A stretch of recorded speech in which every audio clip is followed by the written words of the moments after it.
अब बच्चों हम पोटेंशियल एनर्जी की नेक्स्ट टाइप की तरफ चलते हैं। इसकी जो नेक्स्ट टाइप है that is called elastic potential energy. यानी इसकी जो नेक्स्ट टाइप बनती है वो इलास्टिक पोटेंशियल एनर्जी है। तो इलास्टिक पोटेंशियल एनर्जी के बारे में हम ये कह रहे होते हैं कि the energy stored in compressed और स्ट्रेच स्प्रिंग। यानी इसके बारे में कह रहे होते हैं एनर्जी है, एनर्जी स्टोर इन कंप्रेस्ड भी कहते हैं और स्ट्रेच्ड स्प्रिंग।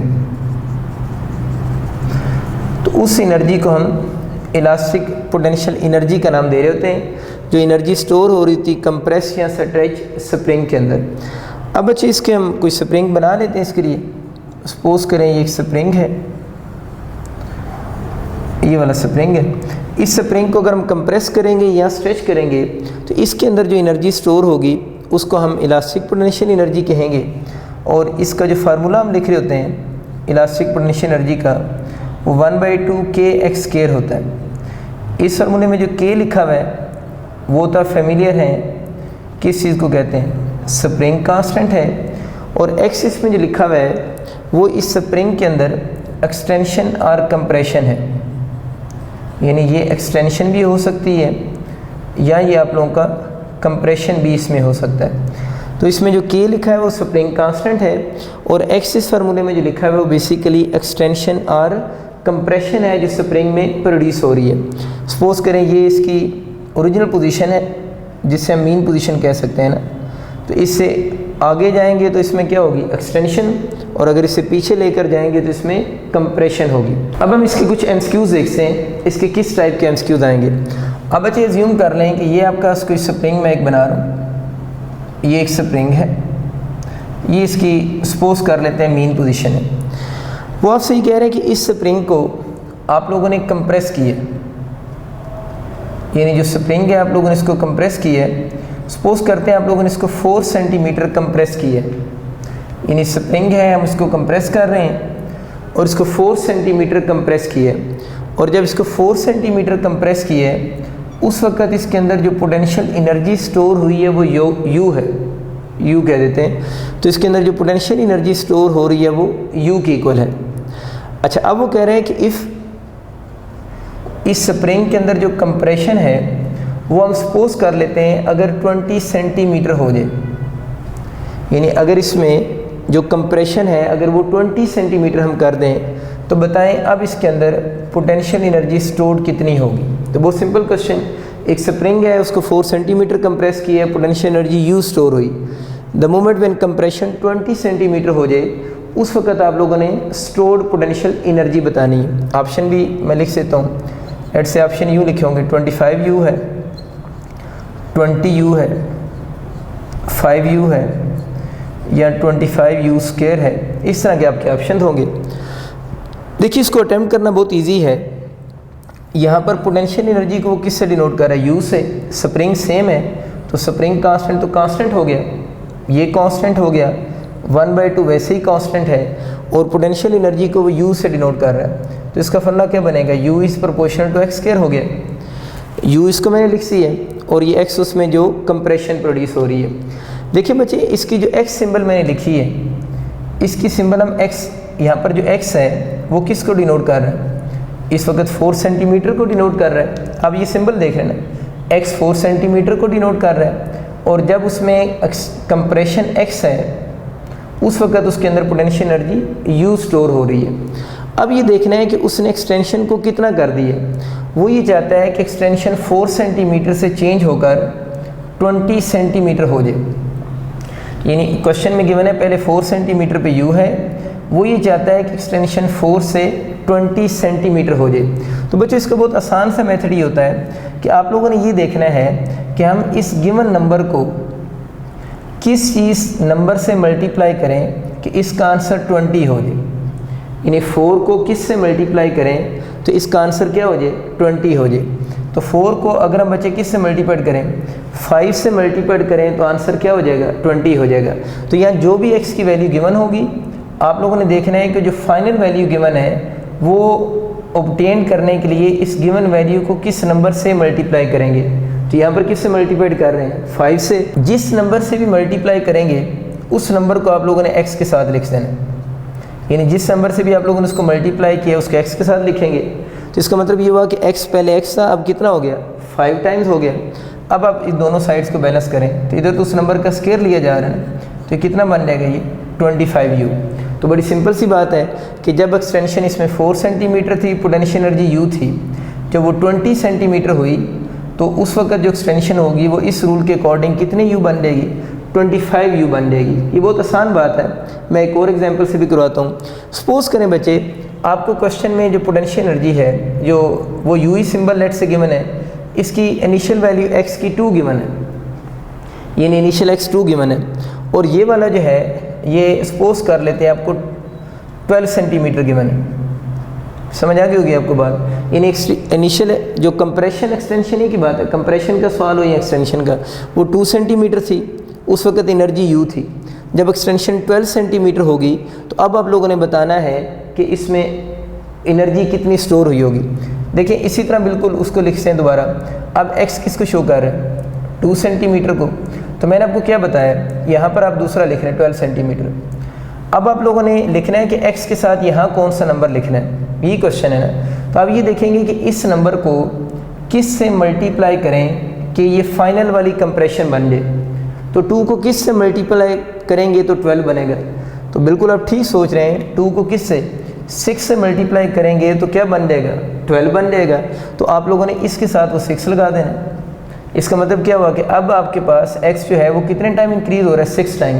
अब इसको ओपन करेंगे तो इधर लिख देना है, तो 6 का स्क्वायर कितना होता है, 36। तो इसका आंसर क्या हो जाएगा, 36 हो जाएगा।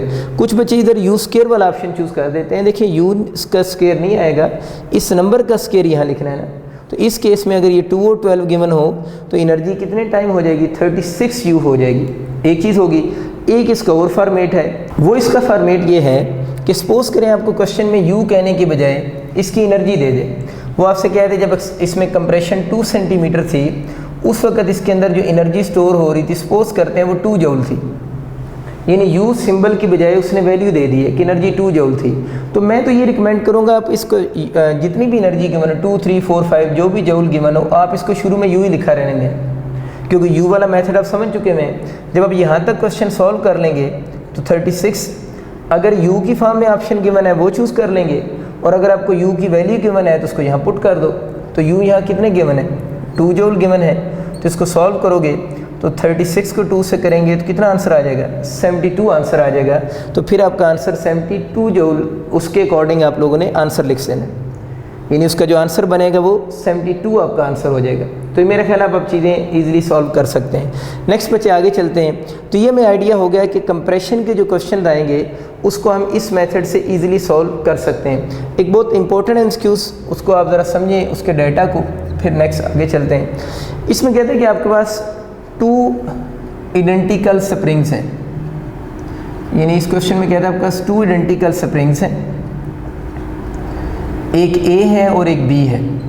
यानी ये क्वेश्चन में कह रहे हैं कि 2 आइडेंटिकल स्प्रिंग्स हैं, एक स्प्रिंग को हम A का नाम दे रहे हैं। हमारे पास 2 आइडेंटिकल स्प्रिंग हैं, एक स्प्रिंग A है और दूसरा स्प्रिंग B है। क्वेश्चन में ये सपोज करें गिवन है कि स्प्रिंग A जो स्प्रिंग A है वो स्टिफर है than B। 2 identical springs, identical mean इनकी लेंथ सेम होगी, but A is stiffer than B। Stiffer का मतलब होता है कि A जो है वो ज़्यादा हार्ड है देन किस से, B से। तो यहाँ से ये चीज़ क्लियर हो जाती है कि जो स्टिफर होगा उसका स्प्रिंग कांस्टेंट फिर दूसरे के स्प्रिंग कांस्टेंट से ज़्यादा होगा। ये क्वेश्चन में ये नहीं गिवन होगा किसका स्प्रिंग कांस्टेंट ज़्यादा है, ये आपको खुद पता होना चाहिए। जो स्प्रिंग जितना हार्ड होता है, स्टिफर होता है, उसका स्प्रिंग कांस्टेंट उतना ज़्यादा होता है। तो फिर इनको आइडेंटिकल क्यों कह रहे हैं, दोनों की लेंथ क्या होगी, फिर सेम होगी ना, उस सेंस में आइडेंटिकल है। तो 2 आइडेंटिकल स्प्रिंग हो गए, A स्टिफर है देन B से। तो यहाँ से हम लोगों ने गेस कर लिया कि A का स्प्रिंग कांस्टेंट ज़्यादा होगा देन किस से, B से। अब आप लोगों का एमसीक्यूज़ जो बनेगी उसको ज़रा देखें। इसमें आप लोगों ने बताना है एमसीक्यूज़ की मैं थोड़ी सी स्टेटमेंट लिखता हूँ। इन विच स्प्रिंग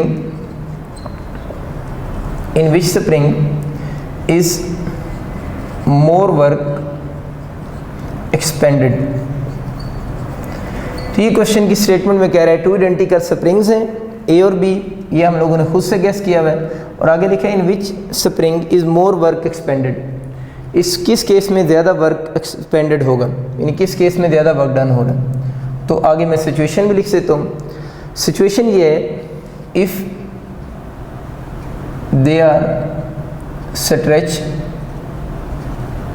यानी अगर आप उनको क्या कर रहे हैं, if they are stretch by same amount, बहुत सिंपल सा क्वेश्चन है।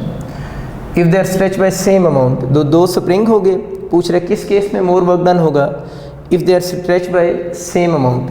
तो आपके इस तरह के ऑप्शंस गिवन होंगे इसमें, यानी दोनों का वर्क डन आपस में इक्वल होगा, WB ग्रेटर होगा WA से,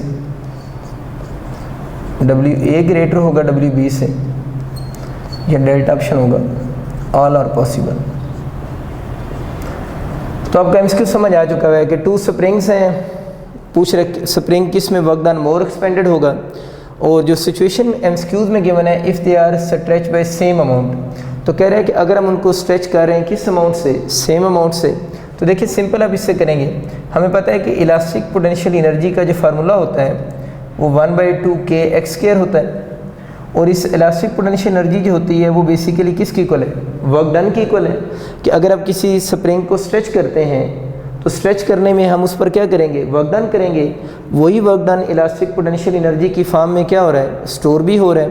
तो इस केस में मुझे बताएं कि क्वेश्चन में क्या हिंट गिवन है, if they are stretch by same amount, तो अगर उनकी स्ट्रेचिंग सेम है, मीन क्वेश्चन में x जो है वो सेम गिवन है, अगर x की वैल्यू सेम गिवन है तो 2 तो वैसे ही कांस्टेंट है, तो जो वर्क डन होगा वो डायरेक्ट डिपेंड कर रहा है किस चीज़ पे, स्प्रिंग कांस्टेंट पे। तो जिस स्प्रिंग का स्प्रिंग कांस्टेंट ज़्यादा होगा उस केस में वर्क डन भी ज़्यादा होगा। तो हमें क्वेश्चन में क्या हिंट गिवन था, A is stiffer than B, तो किसका स्प्रिंग कांस्टेंट ज़्यादा है, A का स्प्रिंग कांस्टेंट ज़्यादा है। तो जिस केस में जिसका स्प्रिंग कांस्टेंट ज़्यादा होगा उस स्प्रिंग को सेम अमाउंट में स्ट्रेच करने के लिए मोर वर्क क्या होगा, रिक्वायर्ड होगा। तो इस केस में किसका वर्क डन ज़्यादा होगा, ए वाला स्प्रिंग जो है उसको स्ट्रेच करने के लिए मोर वर्क रिक्वायर्ड होगा देन किससे, बी वाले से।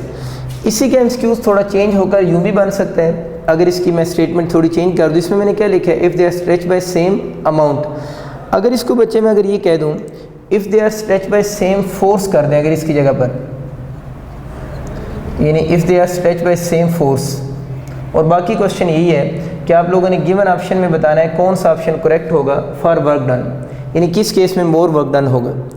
ज़रा देख लें इस केस में पहले क्या सेम थी, एक्सटेंशन सेम थी, अब हम लोगों ने किस चीज़ को सेम की है, फोर्स को सेम कर दी है। इसको देखते हैं, देखिए वही W लिखें या P लिखें बात एक ही है, 1/2kx² है। देखिए इस क्वेश्चन का आंसर करने के लिए आप लोगों ने इस फार्मूला में फोर्स को इन्वॉल्व करना है, क्योंकि क्वेश्चन में गिवन है कि दोनों को स्ट्रेच किया है बाय किस से, सेम फोर्स से। तो आप लोगों ने इस केस में ये चीज़ देखनी है कि फार्मूला में फोर्स किस तरह इन्वॉल्व होगी। तो फोर्स को इन्वॉल्व करने के लिए देखिए बच्चे हमें पता है ना हुक्स लॉ रिलेशन जो है F = kx होता है। अब अगर हम यहाँ से x की वैल्यू निकाल लें तो x किसकी इक्वल हो जाएगा, F/x हो जाएगा, सॉरी x जो होगा that is equal to F/k हो जाएगा। इस x की वैल्यू को आप यहाँ पर पुट कर दें, देखिए फोर्स खुद ही इन्वॉल्व होगी, 1/2k, इस x की जगह पर अब हम क्या लिख सकते हैं, स्केयर लिखेंगे, F² ओवर कौन सा है, k², डायरेक्ट स्केयर मैंने कर दी है, आपको आइडिया हो रहा होगा, k से कैंसिल हो जाएगा। तो वर्क डन इस केस में जो बनेगा 1/2 F² बन जाएगा। अब हम इजीली आंसर कर सकते हैं। देखो बच्चों क्वेश्चन में ये कहा है if they are stretch by same force, अगर दोनों को सेम फोर्स से उसने स्ट्रेच किया है, अगर दोनों को सेम फोर्स से स्ट्रेच किया है तो F इस केस में तो फिर क्या गिवन है, कांस्टेंट गिवन है। अगर इस केस में F कांस्टेंट गिवन है तो अब मुझे बताओ ना वर्क डन का और स्प्रिंग कांस्टेंट का कौन सा रिलेशन होगा, इन्वर्स रिलेशन होगा।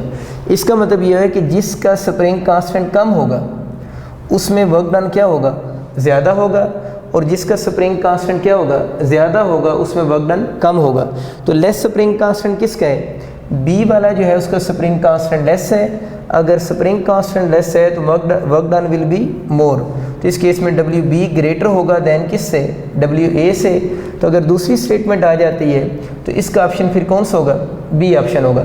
तो बहुत बच्चे बेसिक सेंस क्यूज है, बस मेरा पर्पज़ इसमें यह था कि आपको एक ये वाले फार्मूले में थे 1/2 kx² में w और k का डायरेक्ट लिंक समझ आ जाता, और दूसरा पर्पज़ ये था कि आपको w और k का इन्वर्स लिंक का भी आइडिया हो जाता। तो इस पैटर्न को भी जब आप क्वेश्चंस करेंगे तो आप लोगों ने माइंड में रखना है। इस इलास्टिक पोटेंशियल एनर्जी के अब बच्चों कुछ और एमसीक्यूज देखते हैं जो डायग्राम रिलेटेड आपको पेपर में आ सकते हैं। आप सपोज करें कि आपका ये एक स्प्रिंग है जो ग्राउंड के साथ अटैच है, और उस स्प्रिंग का स्प्रिंग कांस्टेंट सपोज कर लेते हैं 1 न्यूटन पर मीटर है। अब आपसे कहते हैं कि इस स्प्रिंग के ऊपर, ये जो स्प्रिंग है, इस स्प्रिंग के ऊपर एक मास ड्रॉप हो रही है। इन एक स्प्रिंग है, उस स्प्रिंग के ऊपर एक मास ड्रॉप हो रही है, और मास जो ड्रॉप आप लोगों ने की है, यानी मास जब आप लोगों ने ड्रॉप की है तो जितनी मास ने हाइट कवर की है उस स्प्रिंग के ऊपर ड्रॉप होने में, वो सपोज करें 5 मीटर है, यानी 5 मीटर हाइट से इसकी वैल्यू भी ले लेते हैं। एक बॉडी जिसकी मास 1 किलोग्राम है, वो 5 मीटर हाइट से आप लोगों ने स्प्रिंग के ऊपर फॉल की है। तो ज़ाहिर है जब ये स्प्रिंग के ऊपर फॉल करेगी तो इस स्प्रिंग के अंदर कंप्रेशन प्रोड्यूस हो जाना, यानी जो स्प्रिंग है वो कंप्रेस हो जाएगा ना। तो आपसे क्वेश्चन में ये पूछ रहा है कि इस स्प्रिंग का कंप्रेशन बताएं।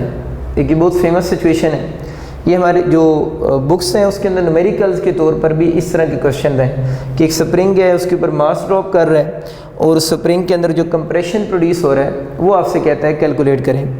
देखिए इसको हम law of conservation of energy से कर सकते हैं, क्योंकि जब मास ऊपर से गिरी है तो उस मास के पास कौन सी एनर्जी होगी, ग्रेविटेशनल पोटेंशियल एनर्जी होगी।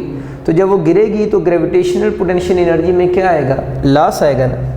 तो जब वो मास इसके ऊपर फॉल कर रही है तो उस केस में loss in gravitational potential energy आ रहा है, यानी इसकी ग्रेविटेशन पोटेंशियल एनर्जी में लॉस आ रहा है, और जो गेन आएगा इन इलास्टिक पोटेंशियल एनर्जी में, यानी लॉस किस में आ रहा है, ग्रेविटेशन पोटेंशियल एनर्जी में, और गेन आ रहा है किस में, इलास्टिक पोटेंशियल एनर्जी में। आप चाहें तो इसके ऑप्शन भी डिफरेंट लिख सकते हैं। अगर एक्सटेंशन कंप्रेशन कैलकुलेट करना है, लेट से 10 मीटर है, 1 मीटर है, 5 मीटर है एंड 50 मीटर है। तो जो बेसिक फार्मूला है वो loss in gravitational potential energy is equal to होगा gain in elastic potential energy. तो इस केस में loss in gravitation potential energy आपका कितना बनेगा, mgh, मास m है, g और h हो गया, g वैसे ही कांस्टेंट है, और gain in elastic potential energy 1/2 kx² आएगा। अब बच्चों आप ज़रा सिचुएशन ध्यान से सुनिएगा, इसमें खाली x का क्वेश्चन नहीं आ सकता, इसमें आपके 4 डिफरेंट टाइप्स के क्वेश्चन बन सकते हैं। एक मैथ को अननोन कर सकता है वो, अगर देखें ना, अगर आपको h गिवन है, k और x दोनों चीज़ें दे दे तो आप क्या बता सकते हैं, मैथ्स। इसमें हाइट अननोन के क्वेश्चन आ सकते हैं, इसमें स्प्रिंग कांस्टेंट के क्वेश्चन पूछे जा सकते हैं, और अभी हमसे जो पूछा हुआ है वो उसने x का क्वेश्चन पूछा हुआ है। तो आप लोगों ने इस कंसेप्ट को इस तरह माइंड में रखना है कि इसके आपके कितनी टाइप्स के क्वेश्चन बनेंगे, 4 डिफरेंट एमसीक्यूज बन सकते हैं। चारों में से कोई सी भी 3 चीज़ें अगर आपको गिवन हो तो 4th वन आप कैलकुलेट कर सकते हैं। उम्मीद है आपको ये मेथड समझ आ चुका होगा। खैर इस क्वेश्चन की तरफ मूव करते हैं।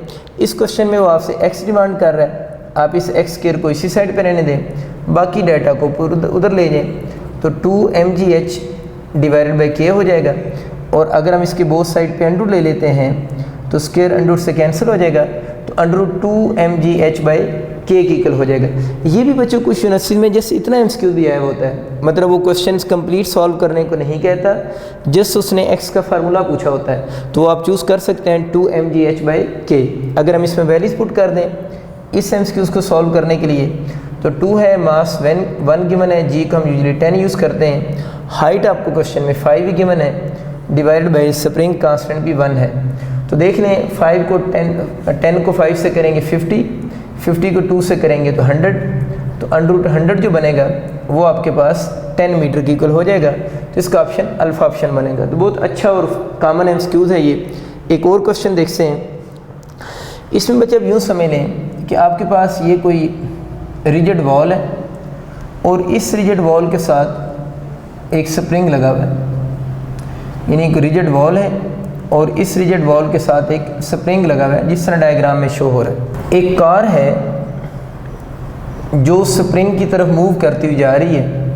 सपोज कर लेते हैं कि उस कार की जो स्पीड है वो 2 मीटर पर सेकंड है जब उसने उस स्प्रिंग के साथ कोलाइड किया। स्प्रिंग लगा हुआ है दीवार के साथ, कार जा रही है और स्प्रिंग के ऊपर हिट कर रही है। द मोमेंट जब उसने हिट किया है उस वक्त उसकी स्पीड 2 मीटर पर सेकंड गिवन है। स्प्रिंग कांस्टेंट कोई हम लिख सकते हैं, सपोज करते हैं 100 न्यूटन पर मीटर है, ये स्प्रिंग कांस्टेंट है। और बॉडी जाकर उसके ऊपर स्ट्राइक कर रही है और इस बॉडी की मास हम अज्यूम कर लेते हैं से 16 kg है। कुछ भी वैल्यू आप ले सकते हैं, वो तो डिपेंड करता है ना एमसीक्यूज में क्या गिवन होगी। 16 किलोग्राम की बॉडी ने जाकर उसके ऊपर स्ट्राइक की है। अब अगेन वही बात कि वो आपसे कह रहे हैं जब ये स्ट्राइक करेगी तो इस स्प्रिंग में क्या प्रोड्यूस होगी, कंप्रेशन प्रोड्यूस होगी, स्प्रिंग कंप्रेस हो जाएगा। तो आपसे पूछ रहे हैं इस केस में भी कंप्रेशन कैलकुलेट करें। तो देखिए दोनों सिचुएशन डिफरेंट हैं। इधर एक बॉडी फॉल कर रहा था उसके ऊपर, इधर एक मूविंग कार जाकर उसके ऊपर क्या कर रही है, स्ट्राइक कर रही है। ये वर्टिकल सिस्टम था और वो हॉरिजॉन्टल सिस्टम है। इसमें भी हम बच्चों अगर आपसे एक्स पूछता है तो आप एक्स के चाहें तो डिफरेंट ऑप्शन लिख लें। लेट्स से आप लिख लें 0.2 metre, 0.4 metre, 0.6 metre and 0.8 metre.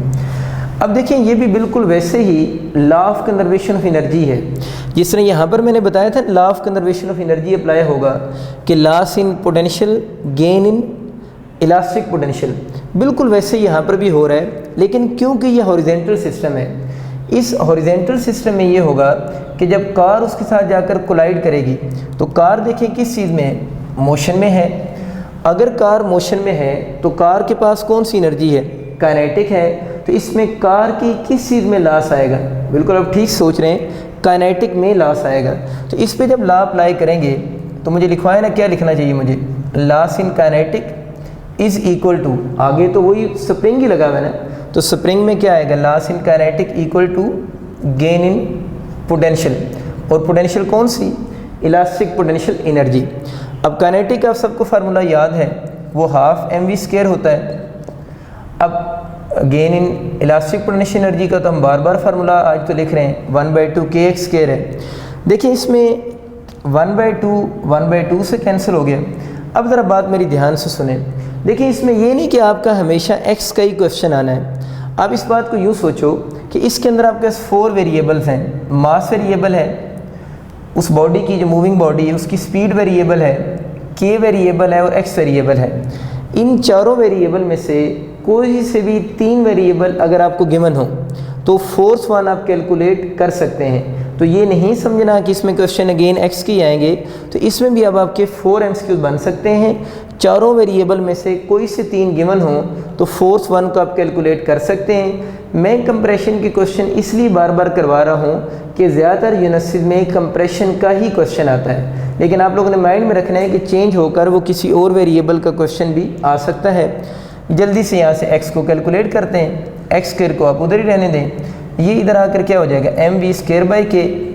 हमें तो x² नहीं x चाहिए ना, तो हम इस इक्वेशन के बोथ साइड पेन रूट ले लेंगे, ये कैंसिल हो जाएगा। तो x is equal to m/k into v हो जाएगा। अच्छा एक और चीज़ भी समझ लेना, यहाँ तक भी MCQ आ सकता है, मतलब ज़रूरी नहीं कि वो ये जो 16 to 100 गिवन है ये ना भी गिवन हो, तो जनरल फार्मूला भी आप लोगों से x का पूछ सकता है, x को सब्जेक्ट बनाकर पूछ सकता है, v को सब्जेक्ट, m को सब्जेक्ट एंड k को सब्जेक्ट बनाकर ये भी 4 MCQ आपके यहाँ से बन सकते हैं। अब हम इसमें वैल्यूज़ पुट कर देते हैं क्योंकि हमें क्वेश्चन में वैल्यूज़ गिवन है। तो अब ज़रा देखो m की वैल्यू कितनी गिवन है यहाँ पर 16, k बच्चों आपको 100 गिवन है और साथ में v बच गया, v क्वेश्चन में 2 गिवन है। देखिए इसको हम इजीली सॉल्व कर सकते हैं। अब इसको कैंसिल करने का फ़ायदा नहीं है, दोनों के आप इसको अनरूट ले लो, क्योंकि 16 को हम क्या लिख सकते हैं, 16 का अनरूट क्या बनेगा 4, 100 का कितना आ जाएगा 10/2, तो ये कितना बन जाएगा 8/10। तो ये बच्चों आपका आंसर आ जाएगा 0.8 मीटर। तो इस तरह अब हम इसको इजीली सॉल्व कर सकते हैं। तो इसका ऑप्शन जो बनेगा वो डेल्टा ऑप्शन होगा। आप सबका बहुत शुक्रिया, अल्लाह हाफिज़।